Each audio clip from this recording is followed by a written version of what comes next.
Sector 2 Swaminarayan મંદિર છે ને ત્યાં નીચે સિદ્ધેશ્વર મહાદેવનું પણ એક મંદિર છે. તો અહીંના લોકો અહીંયા મહાદેવજીના દર્શન કરવા પણ આવે છે. અને આ સેક્ટર 2નું મંદિર છે. અમારા પરિવારના મેમ્બરો અત્યારે મહાદેવજીના દર્શન કરવા જઈ રહ્યા છે. અને અહીંયા નીચે આ સાહિત્ય કેન્દ્રની મંદિરમાં થાળભેટની ઓફિસ પણ છે.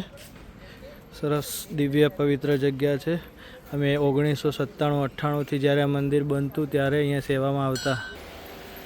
મંદિરમાં અંદર અહીંયા હનુમાનજી મહારાજ છે, અહીંયા ગણપતિ દાદા છે, રામ લક્ષ્મણ જાનકી, સરસ્વતી માતા, સૂર્યનારાયણ દેવ, અંદર મહાદેવજીનું મંદિર છે. મહાદેવ હે મહાદેવ, હર મહાદેવ દેવ. મિત્રો સિદ્ધેશ્વર મહાદેવજીના દર્શન કરી લીધા. ઉપર શ્રી નારાયણ દેવના પણ દર્શન થઈ ગયા છે. બહુ જ સરસ પવિત્ર જગ્યા છે. ફાઇનલી મિત્રો દર્શન કર્યા બાદ હવે અમે આગળ નાનું મોટું ઘરનું શોપિંગ ને કરવાનું છે. હવે ત્યાં આગળ નીકળવાના છીએ. હવે પરિવારના સભ્યો રેડી થઈ ગયા છે. હવે અમે આગળના પ્રવાસ તરફ જઈ રહ્યા છીએ. જય સ્વામિનારાયણ, જય શ્રી કૃષ્ણ.